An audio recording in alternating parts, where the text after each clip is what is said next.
He checked into a luxury hotel for privacy, but the Wi-Fi was secretly recording everything he said. What he discovered next exposed a surveillance scheme far bigger than anyone could have imagined. The email arrived at 2:17 a.m. Ethan Walker was half asleep when his phone buzzed on the nightstand. At first, he ignored it. Then it buzzed again. A new message. No subject line, no name, just an attachment. He opened it. For 3 seconds, there was silence. Then he heard his own voice. Clear, close, intimate. It was a private phone call he had made inside his hotel room at the Grand Harbor Hotel in Miami just 2 weeks earlier. He remembered that night perfectly. The city lights glowing outside his window, the hum of the air conditioner, the soft click of his laptop keys. He had spoken quietly, almost whispering, and yet the recording sounded as if someone had been standing right beside him. Ethan sat upright in bed, his heart racing. He replayed the clip. The background noise matched the room exactly, even the faint sound of ice shifting in the glass he had been holding. This wasn't a guess. This wasn't a hack of his phone provider. This was recorded inside the room. 2 weeks earlier, Ethan had checked into the Grand Harbor for a tech conference. The hotel was known for luxury and discretion. Politicians stayed there. CEOs held private meetings there. The hotel even advertised ultra-secure private Wi-Fi as one of its premium features. Ethan trusted it. On his second night, he remembered something odd. His laptop had briefly disconnected from the Wi-Fi. The network name changed for a few seconds to something slightly different, GH Private Backup. He assumed it was a routine system switch. The connection came back stronger than before. He didn't think twice. Now, sitting in the dark, that tiny detail felt heavier. The anonymous email had no message, no threat, no demand for money. Just the audio file, as if someone wanted him to know. He checked the sender's address, encrypted, untraceable at first glance. His mind raced through possibilities. Was it a prank, a hacker targeting journalists, or something worse? He thought about the conference he had attended, powerful executives, confidential product launches, off-the-record conversations in hotel rooms late at night. What if he wasn't the only one? Ethan stared at his phone, the silence of his apartment suddenly oppressive. The recording was proof of one terrifying fact. Someone had been listening. But how? And more importantly, why send it to him now? The second file was worse. Ethan almost didn't open it. His hands were shaking as he stared at the new attachment that arrived less than an hour after the first. Same sender. No message, just a short video clip. He pressed play. The screen showed his hotel room. Not a wide shot, not security footage from the hallway. This was inside. The angle was slightly tilted, as if recorded from a device resting on a desk or mounted somewhere unseen. The timestamp matched the night of his stay. In the video, Ethan could be seen pacing near the window, phone pressed to his ear, unaware. Watching himself move inside that room felt unreal, like spying on his own past. He stopped the video midway. His chest felt tight. This was no prank. By morning, Ethan had made a decision. He contacted someone he trusted. Detective Laura Mitchell, a cybercrime investigator he had interviewed months earlier for a story. Laura had a reputation for being precise, skeptical, and relentless. When she arrived at his apartment, she didn't waste time with comfort. She listened to the audio. She watched the video twice. Her expression didn't change, but her eyes narrowed. "This wasn't recorded through your phone," she said quietly. "The angle is wrong. The audio is too clean." She asked about the hotel's Wi-Fi. Ethan mentioned the brief network change he had noticed, that strange backup connection. Laura requested the email headers and began tracing the route. The sender had used layered encryption and offshore relay servers. Whoever sent the files knew exactly how to stay hidden. But then she found something small, a digital fingerprint buried in the metadata. The files had passed through a network registered to the Grand Harbor Hotel. That detail shifted everything. Laura visited the hotel later that week, posing as a guest. The lobby looked harmless: marble floors, soft music, smiling staff. When she asked about their Wi-Fi infrastructure, management confidently assured her that it was handled by a third-party IT company called SecureNet Solutions. "Military-grade encryption," the manager said proudly. Laura smiled politely. That same night, she sat in her car across the street, watching the hotel's lit windows. Inside those rooms, guests were laughing, arguing, negotiating deals, all believing they were alone. If Ethan had been recorded, how many others had been too? And if the files were coming from the hotel's network, who inside knew about it? The door wasn't supposed to be there. It was hidden behind a row of cleaning carts in the basement corridor of the Grand Harbor Hotel. Unmarked, painted the same dull beige as the walls. No sign, no label, just a keypad lock and a quiet hum coming from behind it. Detective Laura Mitchell stood still for a moment, listening. The warrant had been signed that morning. Hotel management claimed there was no additional server space beyond the main IT room on the second floor. This door said otherwise. When the keypad was forced open, a wave of warm air rolled out. Inside, the lights flickered on to reveal racks of black servers stacked from floor to ceiling. Cables twisted across the walls like veins. The hum wasn't soft anymore. It was constant, mechanical, alive. Forensic analyst Daniel Brooks stepped forward, already pulling on gloves.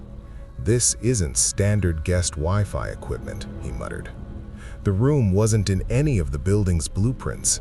It wasn't listed in hotel maintenance records, and yet it had clearly been operating for months. Daniel connected his forensic laptop to one of the storage arrays. The progress bar moved slowly.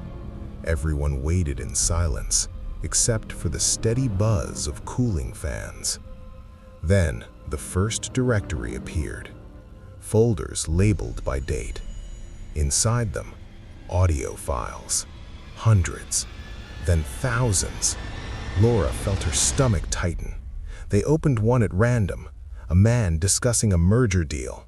Another, a couple arguing about a divorce settlement. Another, two executives planning a confidential product launch. All recorded inside hotel rooms. The audio was disturbingly clear, as if the microphones had been placed inches away from the speakers. Daniel scanned the system architecture and found something worse. A custom software layer embedded directly into the hotel's Wi-Fi management system. It activates through connected devices, smartphones, tablets, laptops. If the microphone permission is exposed, it can trigger remotely. The system wasn't recording constantly. It responded to specific keywords, financial terms, contract language, negotiation phrases.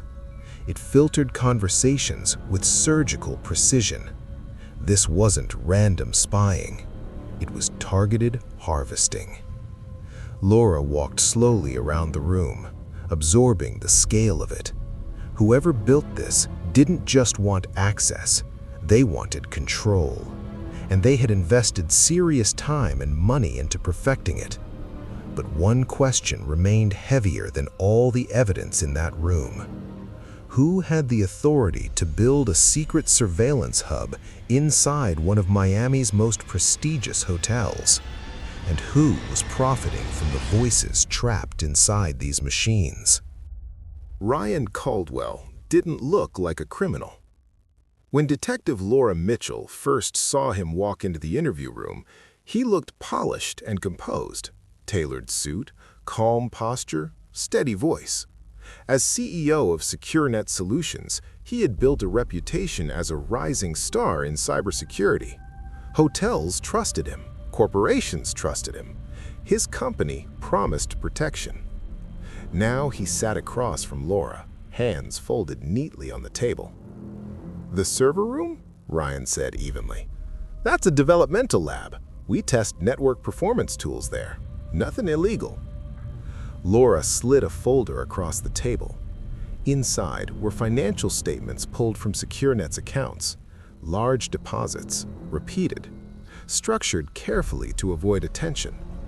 Payments routed through shell companies registered in Delaware and Nevada. Ryan didn't touch the folder. "They're consulting fees," he replied. "Private clients." Laura watched him closely.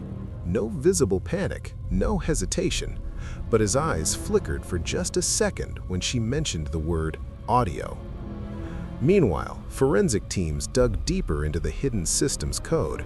What they found complicated the story. The spyware embedded in the hotel's Wi-Fi wasn't originally designed by SecureNet. Its core framework carried a different digital signature, one belonging to a former employee named Jason Reed. Jason had been fired 8 months earlier after an internal dispute. According to company records, he left angrily. According to former coworkers, he had been brilliant and unpredictable. Laura requested Jason's employment files. There it was. He had been lead developer on the hotel's network architecture. And more importantly, he had administrator-level access. When investigators examined the timeline, a disturbing pattern appeared. The hidden surveillance system began operating weeks after Jason's termination. That meant one of two things. Either Jason secretly built a backdoor before he left, or someone inside SecureNet activated something he had created. Laura returned to Ryan with new information. This time, she didn't accuse him. She simply asked, "When did you first notice the extra traffic moving through your hotel networks?" For the first time, Ryan's composure cracked. He knew. He hadn't built the system from scratch. He had discovered it, and instead of shutting it down, he had used it.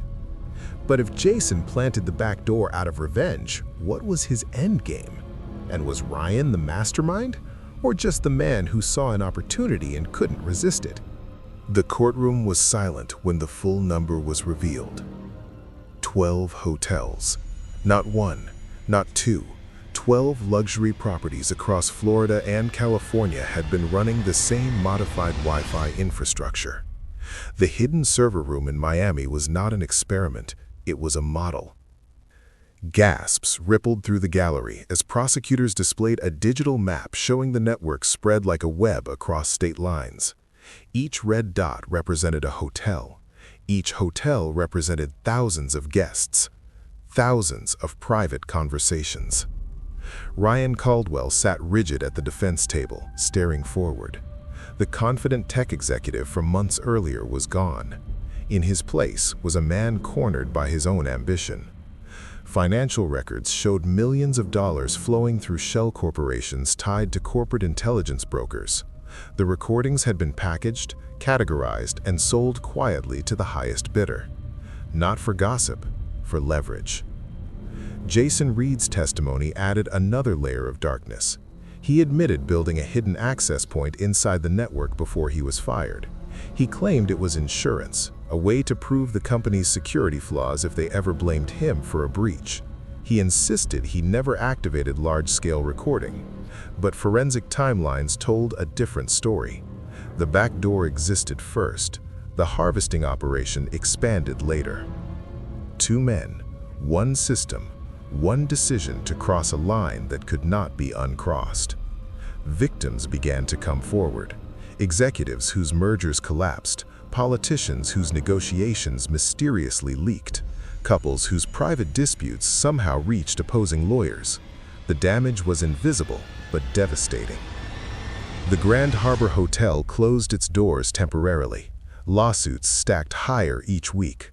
SecureNet Solutions filed for bankruptcy within months. And then there was the question that refused to fade. The anonymous email that started it all. Investigators traced it through layers of encryption, offshore servers, and disposable domains.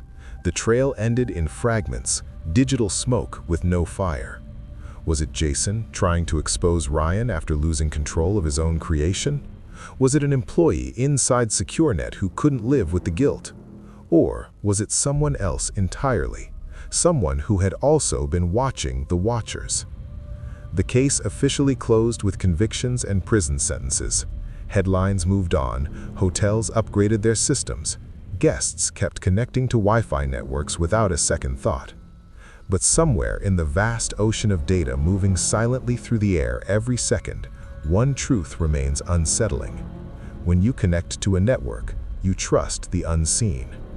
And sometimes, the most dangerous threats are not the hackers outside the building, but the people who built the system within it.